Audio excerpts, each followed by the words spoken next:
Welcome to Garden DC, the podcast about everything gardening in the Washington, D.C. and Mid-Atlantic region. I'm your host, Kathy Jentz. I'm the editor of Washington Gardener magazine, and we're aimed at gardening enthusiasts, people who grow everything from edibles to ornamentals, natives to exotics. If it grows in our area, that's what we talk about.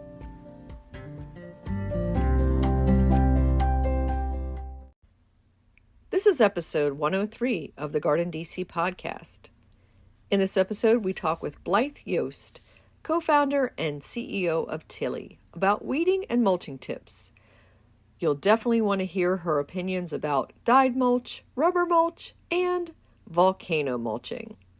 The plant profile is on the dwarf crested iris, and we share what's going on in the garden, as well as some upcoming local gardening events in our What's New segment.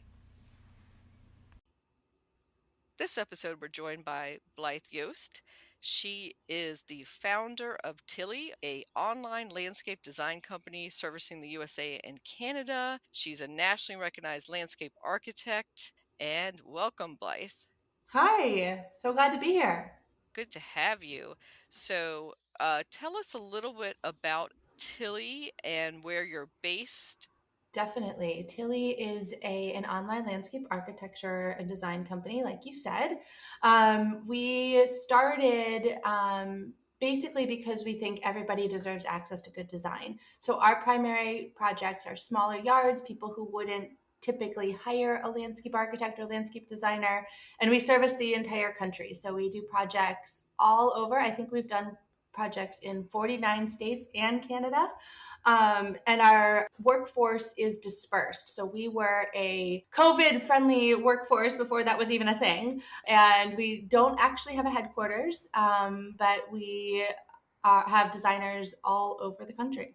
Wow. So we'll probably get into more of that in a bit. And we're going to talk all about weeding and mulching tips and how the homeowner could use those, and also your services online in a little bit. But first, we want to talk about you, Blythe, and your background. So we always ask here on the Garden DC podcast, were you born with chlorophyll in your veins and a green thumb?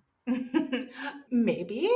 It's a good question. I was always that kid that was outside with dirt under my fingernails. I think that was potentially more likely than chlorophyll. My mom would say it wasn't tan, it was ground in dirt. So I went to college as a plant science major, always into plants. And my first semester discovered something called landscape architecture and switched over to that pretty quickly and actually found my calling. It's so great that you have the plant science background, because I hate to say this, but landscape architects all often have the reputation of, knowing design well, but not knowing their plants well. I totally agree with you. And that was definitely one of the focuses of the program. I went to Cornell University. The landscape architecture program is actually part of the agriculture school, which is very different than a lot of other landscape architecture programs. And I would agree, landscape architects learn about grading and parking lots. They don't necessarily learn about what plants go where. So I would concur. Sometimes gardeners are way more plant knowledgeable than landscape architects. But plants are really my first love. I like them more than parking lots. And what's your own home garden like? All the things that were left over from someone else's. Um, there are inevitably things that either don't make it, somebody doesn't like, leftovers. So my job is to try to squish them all and make them all into something lovely. So it's a constant work in progress, I suppose, is the best way to answer it. And where are you based out of? I am in New York, just kind of north and west of the city, suburbia, but it lends itself well to smaller garden spaces, and we would be zone. Gosh, it's so funny. I can't even tell you what zone anymore because it's changing so rapidly. But we're probably 6B. And so, with the online landscape design that Tilly is doing, are most of your clients, you said you had clients in 49 states, and you probably want to get that 50th so you can claim that. I'm going to guess that's Hawaii or Alaska. No, it's neither one. I feel like it's Nebraska or one of the Dakotas. that makes And sense. I don't recall which one. No, we've actually done a couple in Hawaii. Hmm. Some really fun projects, and we definitely have one Alaska. We were super proud to put that feather on our caps. And so, can you describe the process a little for somebody who might come to the website and want a landscape design done? Are they just getting the design and implementing it all themselves afterwards? Yes. So our process is purely design at this time. So if somebody did want to do their project, they would come to Tilly. We offer a front, back, or full opportunity. So you don't have to design the whole yard if you don't want to. And we offer up to 2 acres. Anything larger than that is tricky for us to do from a remote standpoint. So you would come in. We ask you for a bunch of information. We ask you for photos of your site. We ask you for a site survey if you have one, and then we'll pair you with a designer who has native plant knowledge in your region. That was something we discovered was really important right away. I don't know anything about California or Texas. I'm a New York East Coast designer, and it's really important to make sure the plants are correct for the region. So we'd pair you with that designer. You do a video call with them, and then they jump into design, and we turn around designs in about 2 weeks. That's pretty quick, I would say 2 weeks. The design process is usually there's about a week on the front end, kind of gathering all your information and setting up that call. But it's important for us to be able to get good design to people quickly. And then once they have that design, they would have like a list of materials or plants that they would purchase. They have a list of plants and a list of materials. And we just started offering plant delivery services across the country as well. So it turns out actually purchasing your plants is a pretty big pain point for a lot of people. People aren't comfortable with substitutions or comfortable with, is this, if I can't quite find that, can I put this in? Or, how do I know that it's a healthy plant? So we launched plant delivery services about 4 months ago and have had great success. It's been super fun, super interesting, and we've partnered with a ton of great nurseries across the country delivering plants, and we're working to make that more of our kind of core service. You get your plan and then also your plants from Tilly. I would very surprised that that is the pain process, because that's the most fun of the process to me is plant shopping. Says the plant person, but not all of our people are plant people. That's so funny. But yeah, maybe a plant personal shopper is needed, or just people are, as you said, not comfortable if that, particular salvia is not in stock, picking another salvia. Totally. And even, our plant lists are all appropriate for the region, but that doesn't mean your local nursery is going to carry them. We had one client in Florida who rented a U-Haul and drove all over the state trying to pick up all their plants. Just not because the plants we specified were wrong, but because the nurseries only tend to carry what's looking great, what's in stock, what's available, what sells, and that's not always what's the best for your landscape. Yeah, I would say that they had quite a task. Yeah, right. And then it sounds also like they wanted an instant garden, which often isn't going to be the case. It's all about the Sure. process, and I guess they wanted everything at once planted at the same time. So that's going to be hard for a lot of people. Definitely. So then once they have it installed, that brings us to the maintenance side of things that we're talking about today with you, which is the weeding and the mulching. So maybe we'll start off our talk on the mulching side of things, because it's the time of year when you're cleaning up your garden, getting it ready for entertaining. And if other people's gardens are anything like mine's, all of a sudden in the last 2 weeks, the weeds have leapt up. They've, doubled and tripled in size. So let's talk about maybe mulching materials and maybe define a few things for us to get started. So what do you generally use when you mulch your garden? I tend to use a natural bark chip mulch. I only use natural mulches. I don't like any of the dyed products. I don't think that they are great for the soils. I've read and learned they're often pressure treated lumber that's been ground up and then dyed. So I tend to only use natural bark chip Or, I mean, I love a leaf mold if I can get it or make it myself. So the more natural, the more organic, the more kind of the closer to compost, in my opinion, the better it is. There is a material that's pretty localized up here called sweet peat. I don't know if you've ever run into it, Mm-mm. but it is a composted wood shavings from like horse stables, and it's beautiful stuff if you can find it. I think NutraPeat is another one, and it's a much kind of finer texture than the bark chip, but it kind of does the same thing. It's just really pretty if you can find Mm-hmm. it. That sounds fabulous. Yeah, I would love to have trial that. But so you mentioned leaf mold. So for our listeners, we should probably define that a little more because some people use alternative terms for that. So sometimes they'll say shredded leaves or partially composted leaves. And as you said, leaf mold. I'm trying to think of the other words I hear people use for that. Yeah, that's a much nicer word than leaf mold. I suppose Hmm. that sounds like kind of grody. Um, but yes, shredded leaves. And I think you can actually purchase leaf shredders. I have always just kind of bagged leaves in black plastic, and then you kind of set them aside in a kind of a forgotten spot under a deck or something for a season or two. And they kind of partially decompose, like you're saying, and form that nice kind of rich humusy material that still inhibits weeds, because then the leaves layer on top of each other, and kind of give you that a more significant barrier than using just a traditional compost or something like that. Some municipalities that collect leaves will sell you or give you leaf mold, or composted leaves. So it's sometimes worth checking with your local DPW or highway department.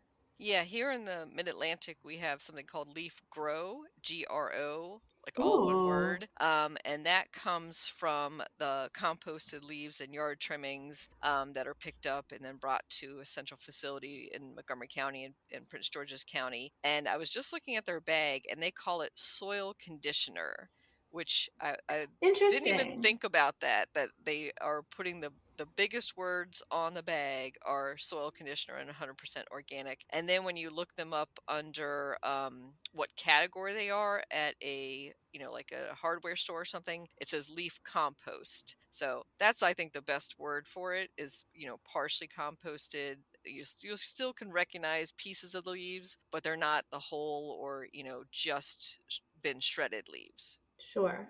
And I think the challenge there is trying to differentiate that from a more compost that you would use as an amendment.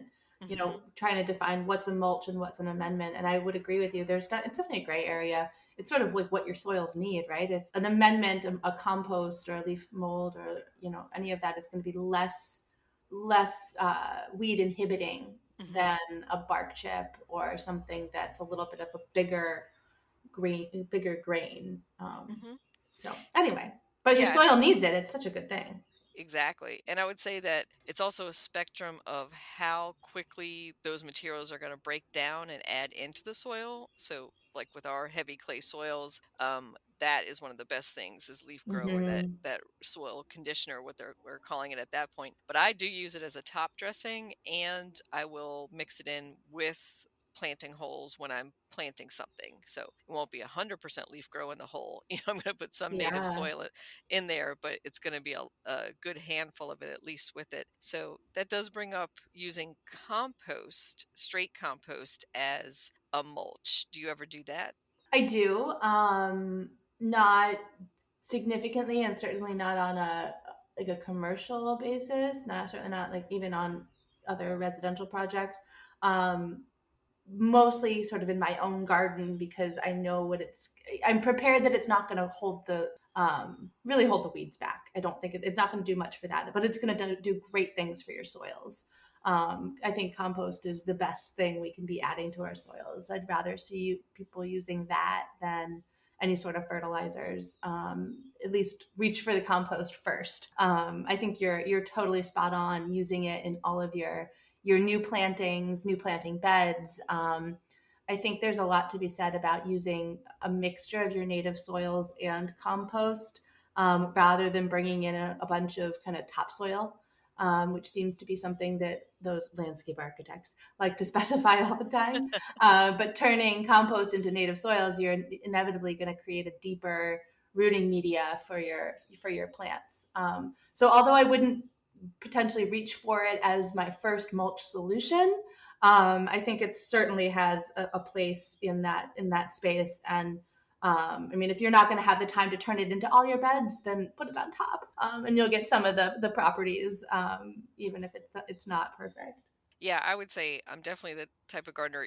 I'm going to call myself a lazy gardener or a too busy gardener, that I'm not going to be working it into the soil, but I'm going to let the soil microorganisms come up and do that for me. Totally. And they're going to do all the work, and it's going to disappear. So that's one other factor I guess we can talk about in mulching materials, is the hardship you were talking about is going to last probably most of the growing season, right? But a really fine composted leaf compost or leaf mold, that might disappear by June or July and need a second application, or and then maybe even a third at the end of the summer.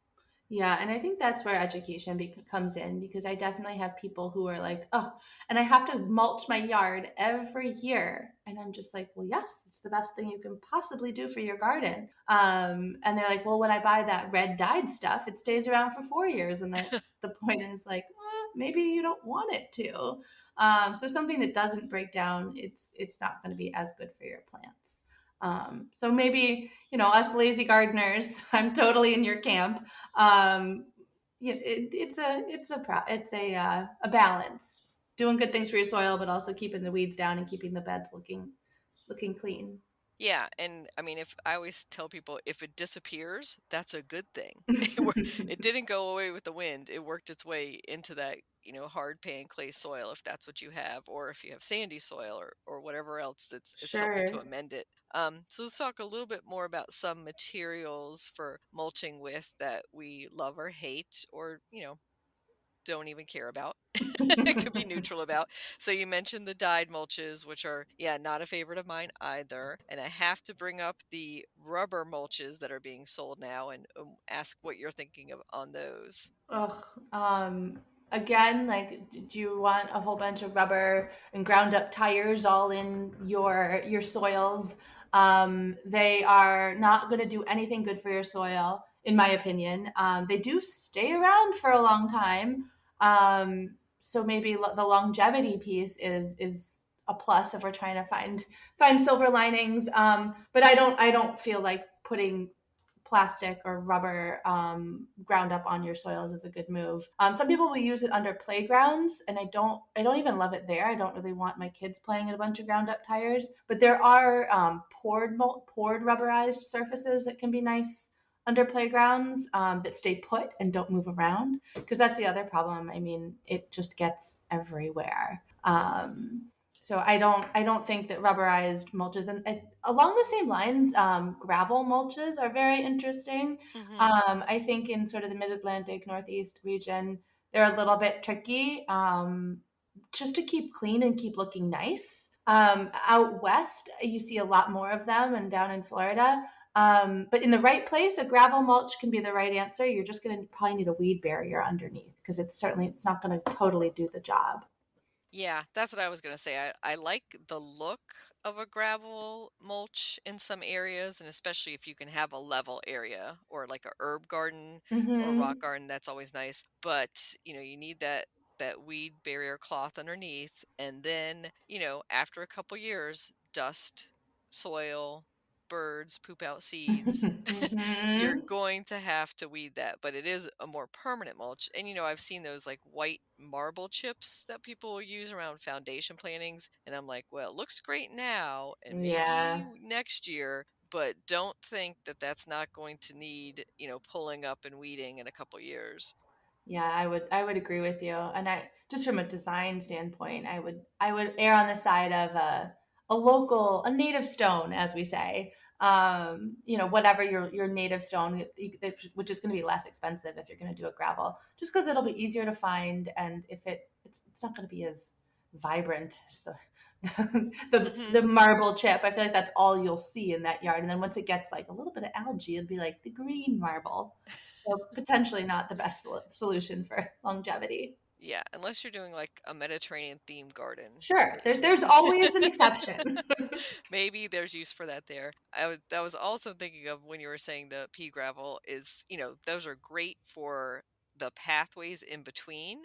So Mhm. if you don't want to do turf grass pathways, you can definitely lay down some, weed cloth and do a nice pea gravel. And it's always fun to have that crunch and that texture. And, there'll be a little maintenance, but not as much as it would be around plantings and beds. I've also seen in our area, especially in Chesapeake Bay, ground up oyster shells and other Ooh. materials that I've been trying to source. So I'm always like, what can you reuse to be in the pathways where you wouldn't have to weed as much and hold down that? So, of course, wood chip bark is great, but some of those other materials that we can think of that we could reuse. And so another one I was thinking about was pine fines Mhm. and also chopped straw. And that's more for using in the planting beds, not in a pathway, though.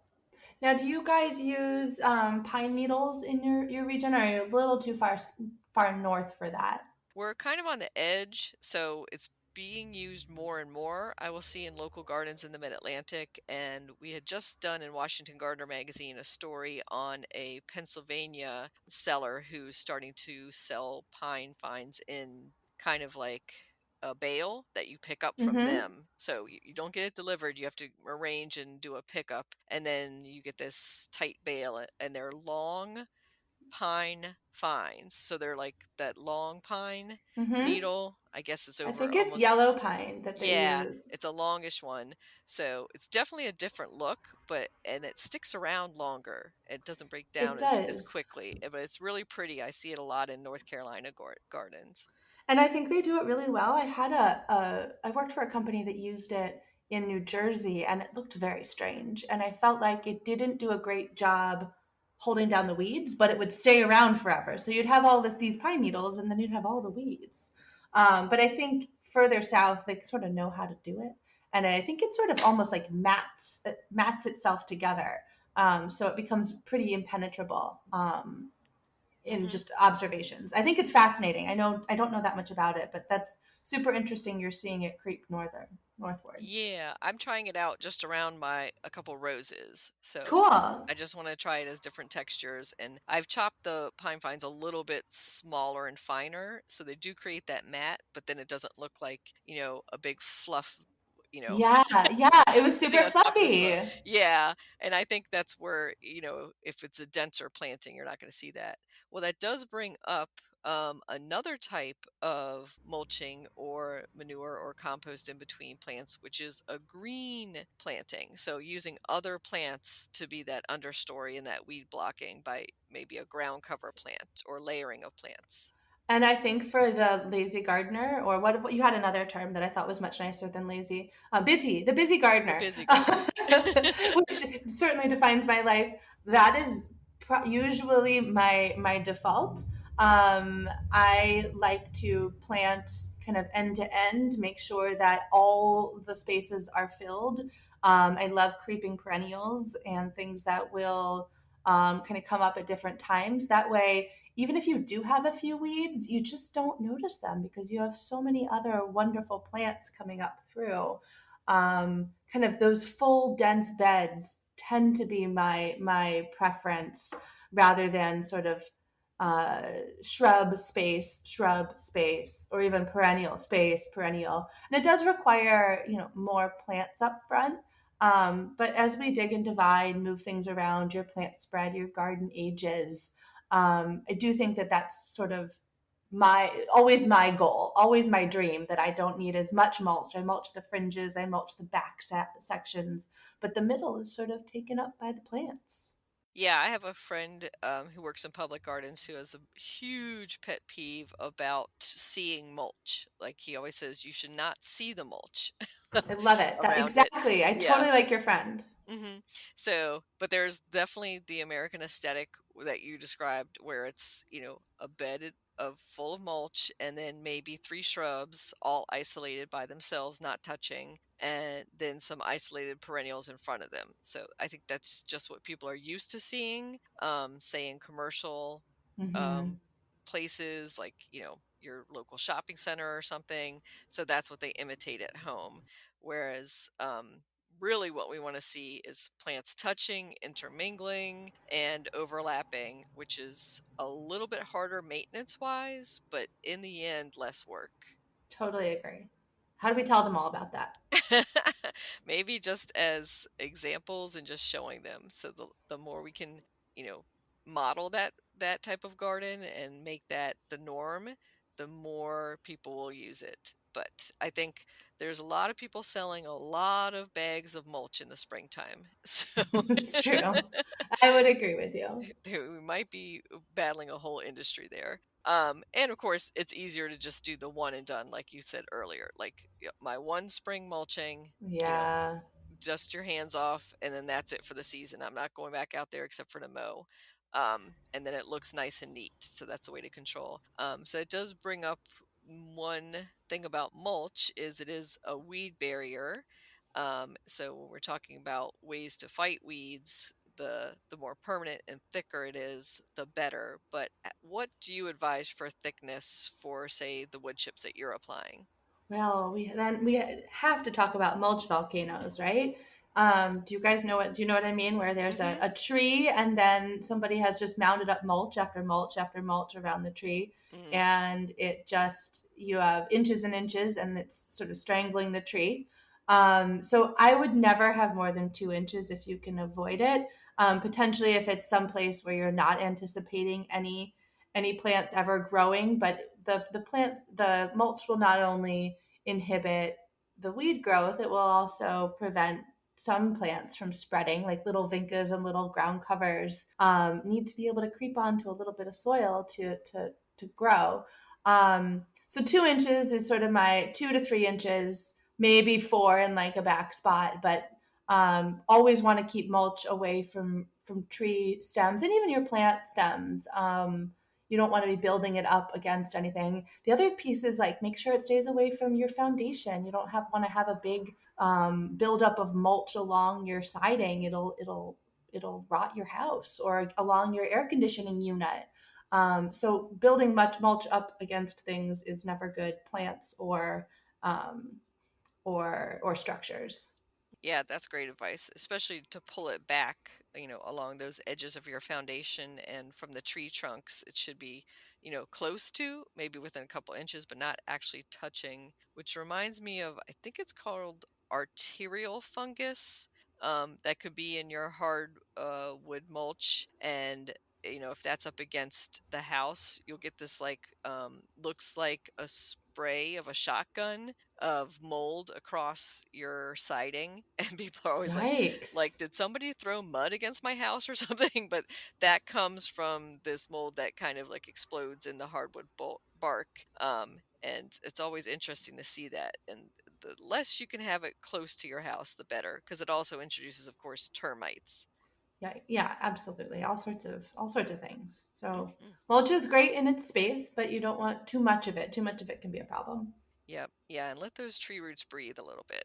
They don't, they don't need to be suffocated with a huge layer of that. So that brings us to other ways we can combat weeds. So we talked about doing that nice layer of mulch where plants aren't growing. So if there's any bare soil that you're not planting in, what else can we do to combat weeds? I mean, not everybody doesn't want to hear it, but the best way to combat the weeds is pull them out before they flower, ideally, and pull them out fully and completely. So that's part of, having a trowel or one of those fancy little forked spades is useful too. And pulling, when the soils are looser, so after rain is more useful too. I really, that's the only thing I feel like I'm good at advocating. I don't really feel great about landscape fabrics that would be like a weed barrier, just kind of put across the bed. Again, it sort of strangles the soils and prevents those other plants that we're trying to get to intermingle and grow together, prevents them from doing that. And also the pre-emergence, like a preen, I think that's a kind of pre-emergent. But the things that you would broadcast in the spring that kill weed seeds, actually they prevent germination, but that's beside the point. but those again will help. They'll damage your soils, and they do make life easier. And it's a balance. So maybe there are beds that need to be either you need a landscape fabric so you can focus your time on other beds, depending on how large your yard is. But I really think tried and true, pull the weeds out. Have a 5-gallon bucket, do a few at a time, try to get to them before they flower. Um, to me, that's the best answer. Yeah, I would say early and often is probably the best. There you go. And I love it. then there's always the ones that sneak in that you missed the first time because they blended in so well.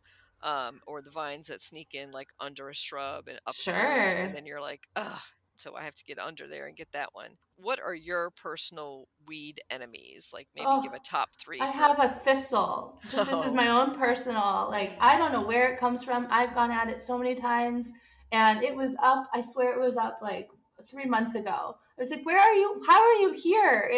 Nothing else is even green, and there's the thistle just kind of popping up." And I think it's moderately rhizonomous, so it sends lateral roots, so it just pops up everywhere, and you can't pull it out without gardening gloves. So even it has to be like a production. You have to prepare to go out and get the thistle.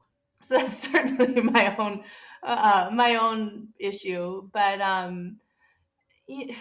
I guess it's more about the invasives. So when you start getting barberries that creep in, or knotweeds, like those really noxious rhizonomous weeds that you pull them, you think you get them all, and then just bloop, you left a tiny piece and it shoots up and it's brand new. It's like you were never there. Those are the weeds that make me crazy. There's also the good weeds that you pull out and you're just like, it comes out easily and cleanly, and you're like, I did it, and you make a huge improvement by pulling one weed. I feel like garlic mustard is one of those, when you just pull it out and it's just like, gone.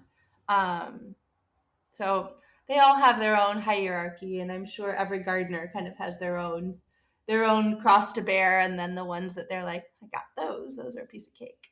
Yeah, there's something satisfying about getting that, like the whole weed, root and all, Totally. or like pulling a vine along the ground that just comes up like a zipper. You're like zip, zip, zip, zip, zip. And that was like such a monster that was coming through the bed, and you're like, ooh, that was easier than I thought when I Yeah. when I got that. So that's always satisfying feeling. How do you actually feel about weeding, Blythe? I never asked you that. Like at the beginning of our conversation, I should have said, is it something you enjoy doing? Is it a Zen meditation, or is it something you dread?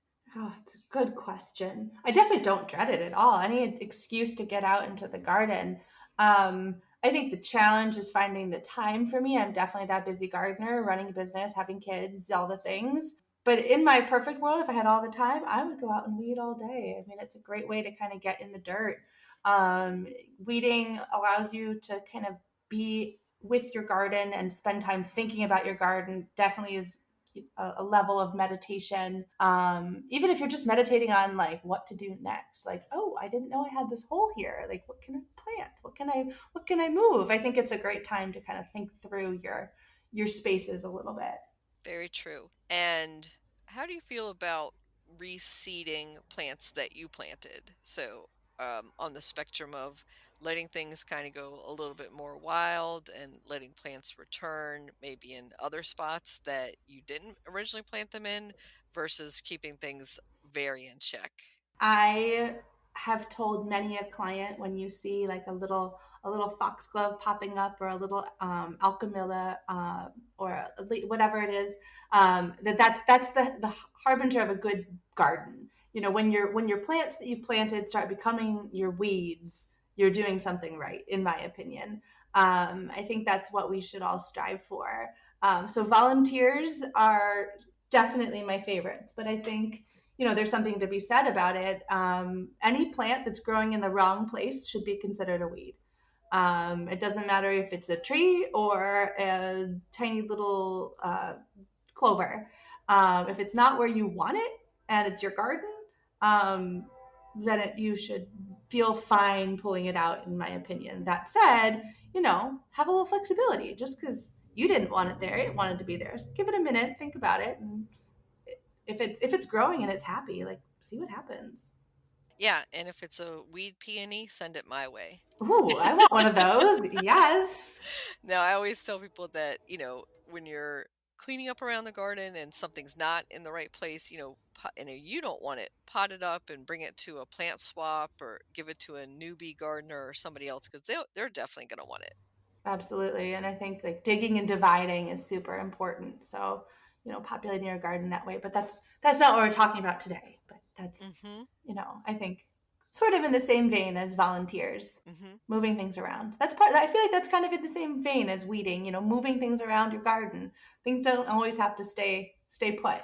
So, are you the type of gardener who comes home from the garden center with a bunch of plants that you didn't intend to buy when you went to the garden center that day, and then you have to figure out where to plant them, or do you always go with a plan in mind?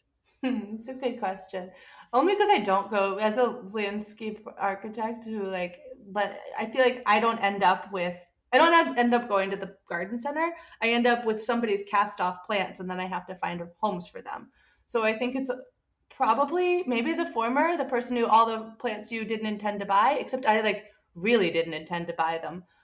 They weren't even, they were for somebody else's house and they landed in my yard. So now I get to use them up, which is a fun challenge for me. I love that. I love trying to figure out how to work all these stragglers and find homes for everyone. But I certainly don't have in my own garden. I don't have a plan. I have a plan for everybody else's garden, but my own is kind of a work in progress. But it has structure and order, and I do have some things that I know I need to get. But that's more the structural plants.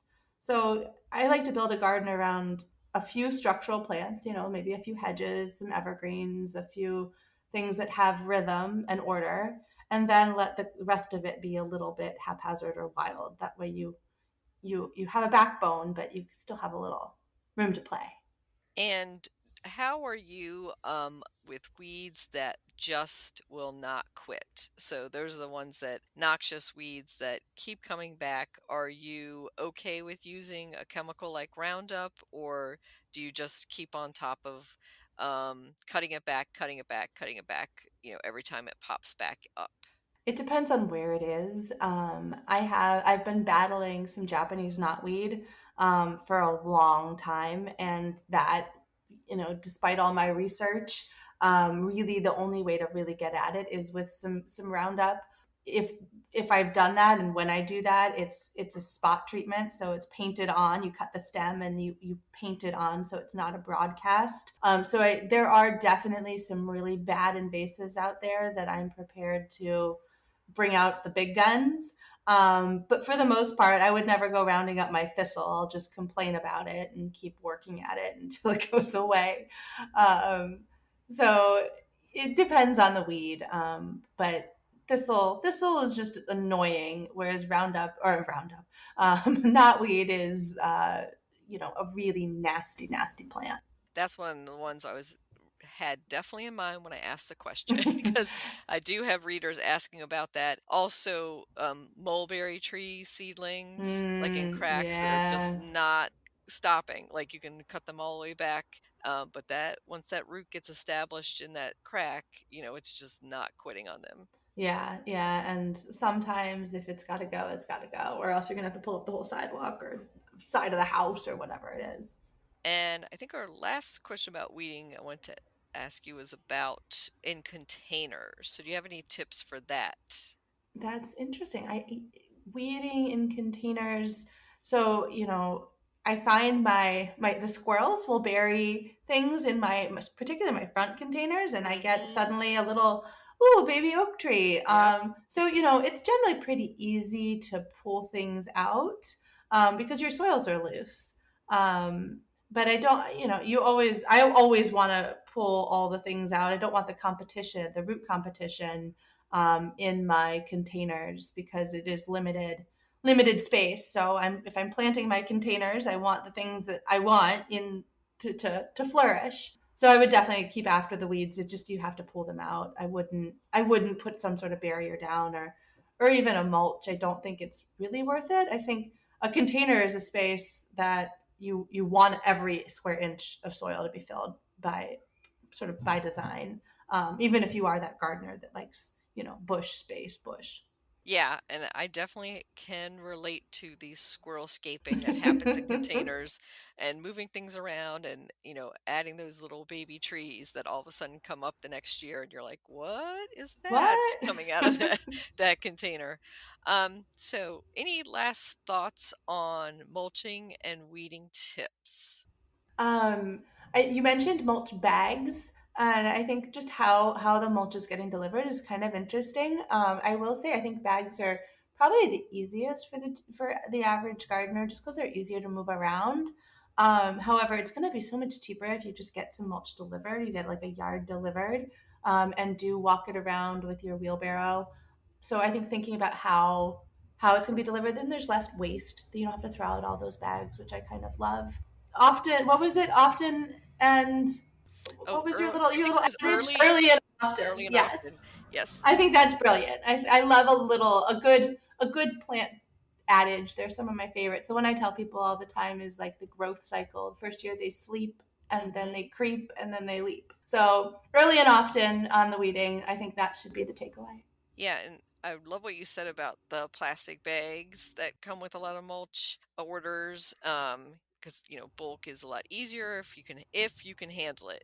I know some people that's the only way they can get it is bagged to bring around, say, to a backyard where a delivery just isn't going to happen because there's no alley access or anything else like that. But I do know a lot of people who are giving that issue thought these days of how we can cut down on those plastic bags, if there's a way to have reusable bags at some point or some other type of unique solution. So hopefully, in the market, we'll see something come up in the next few years. Yeah, I love that. That would be great. Reusable mulch bags. I've seen them for soils, Hmm. but I haven't seen it for mulch. Yeah, I don't see why, if you could do it for soil, that you couldn't do that for a mulch as well. So Totally. that's something to keep in mind. And you had mentioned getting the weeds before the flower head forms. And it's not because we don't like what weed flowers look like. Some could be pretty, right? Yes, totally. It's because we want to grab them before they go to seed. And then I wanted to give a little warning out to listeners. So once you pull a weed that has the flower head and start to go to seed, that should be evacuated from your property, like not added to your compost pile. Yes. Otherwise, you'll have lots of little babies all Mhm. over. Yeah, because most of us just don't have a big enough compost pile to get enough heat to kill the weed seeds. That's just not going to be possible at a home garden. Yes, I think that's great advice. Weed seeds and those are the ones that get in all the little cracks, and then you have a zillion more things to pull up. Yeah, and it does also bring up quality of what you bring into your garden. So you referred to some of the deliveries you can get, and we talked about some of the nicer grades of mulch and compost out there. So free is great. And I'm all for free, but sometimes free comes with a catch, right? That they haven't heated it up enough or they haven't sifted it enough. So it's going to come with some debris materials that you're going to have to sift out, or it might come with some weed seeds in it. So that can happen a lot, with a municipal pile where they're just straight chipping a tree, and that might bring maybe some poison ivy in with that. Yeah, I mean, I think that's a great point. There's nothing more disheartening than spreading a bunch of mulch and realizing that you actually added to your weed burden. So I think that's a very very good cautionary tale. Yeah, I think most experienced gardeners have had that happen at least once or twice while they've been gardening, is that they added something in. Maybe they got, soil from somebody or a site that they didn't know, or maybe they brought some straw in that had a chemical on it. So definitely beware and ask questions for your sourcing. I think that's great advice. Blythe, so where can our listeners get in contact with you for more information about Tilly and yourself? You can go to the Tilly website is tillydesign.com. So it's Tilly. You can schedule a call with our customer service department if you have any questions about the Tilly services, or just kind of browse through them there. We're available on social media, Facebook, Instagram, all the things. I think we're just recently on TikTok. Very exciting. Um, And then if you want to get in touch with me directly, you're welcome to email me. It's just blythe@tillydesign.com. I'm happy to chat or get you in the direction you might need to go if Tilly would be a good answer for your garden. Great. Thank you so much, Blythe. Thanks so much for having me. This was super fun.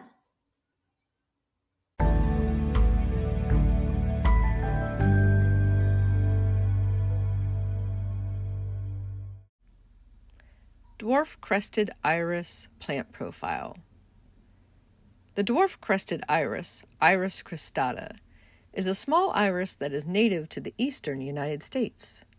This dwarf iris is beardless, and it faces right up at you, unlike so many other woodland and native flowers that require you to peer at them from a snail's vantage point.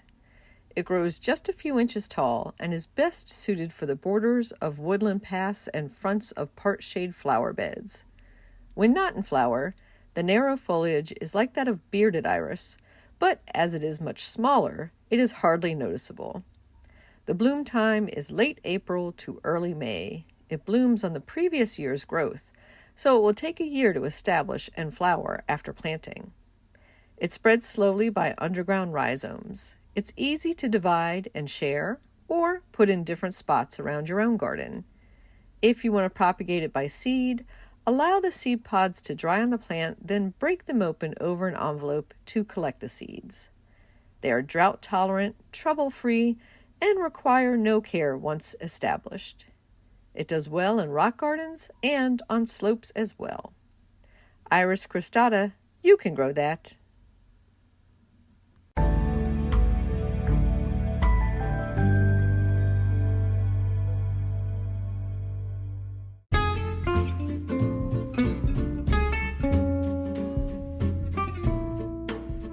What's new in the garden? Well, it's been a soggy week, but the flowers love the rain and it's making weeding easier. In local gardening events, I wanted to draw your attention to a fun one hosted by Common Good City Farm, and that is on V Street Northwest in Washington, D.C., right near Howard University and Hospital, and it's called a Salad Slam. This sounds like a lot of fun. It's Friday, May 13th from 6 to 8 p.m., and you can register in advance for that and get your tickets. There's going to be free food, kids' activities, farm tours, and a book signing with Janice Evans, author of Recollections About Race, Getting to the Roots and Healing. Other upcoming local events are Saturday, May 14th at Green Spring Gardens, their Big Spring Plant Sale. Look for the Washington Gardener magazine booth there, and that is free to attend. You can find out more about that at fairfaxcounty.gov under their Parks tab. And a quick reminder that my co-author Terry Spate and I will be at Brookside Gardens on Monday, May 16th as part of the Silver Spring Garden Club meeting. Terry will be giving a talk on her other book, Black Flora, Profiles of Inspiring Black Flower Farmers and Florists, and we will be signing our book, The Urban Garden, before and after that talk, and of course she'll be also signing copies of Black Flora. Both books you can purchase from the Brookside Gardens gift shop, or bring your copies of the books and we're happy to sign them there as well. You can find out more about that at silverspringgardenclub.com. Happy gardening!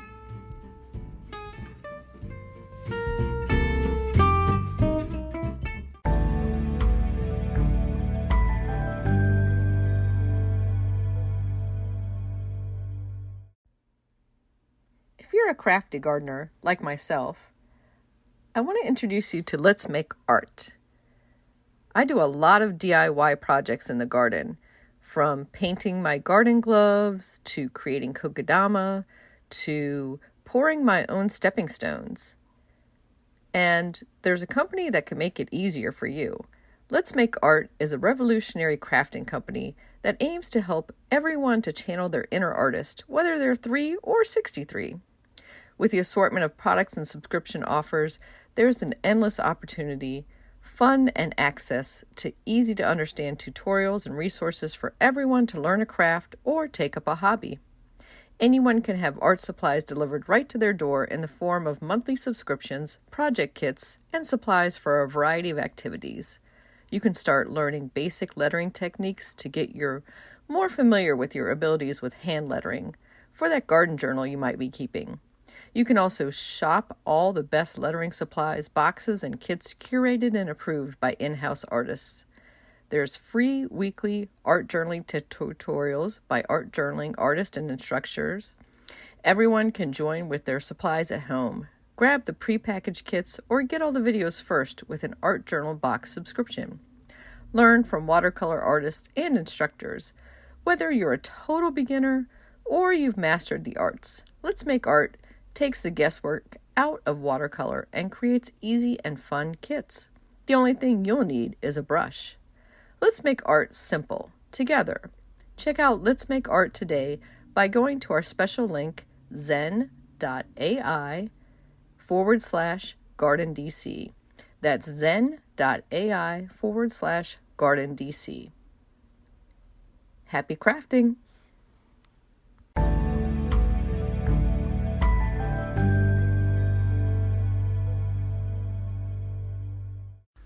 In the new book, The Urban Garden by Kathy Jensen Terry Spite, you'll find dozens of inspiring and creative ways to grow flowers, shrubs, vegetables, herbs, and other plants in small spaces and with a limited budget. Whether you want to grow on a balcony, rooftop, front stoop, or a tiny urban patio, turn your growing dreams into reality and build a gorgeous and unique garden that showcases your personal style while still being functional and productive. With the ingenious ideas and resourceful tactics found here, you'll be maximizing yields and beauty from every square inch of your space, while also making a lush outdoor living area you'll crave spending time in. The Urban Garden, 101 Ways to Grow Food and Beauty in the City, comes out this spring. You can pre-order it now at Amazon.com and bookshop.org.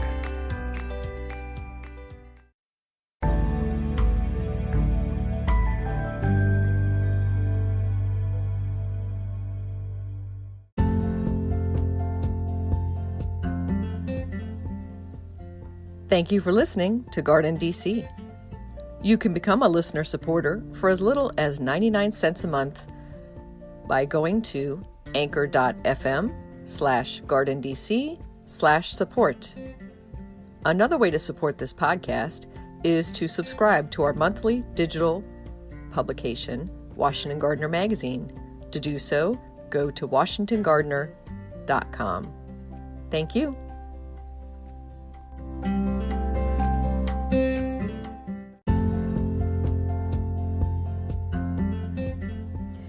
You can find Washington Gardener online at WashingtonGardener.com, on Twitter at WDC Gardener, on Instagram at WDC Gardener, and on Facebook.com at Washington Gardener Magazine.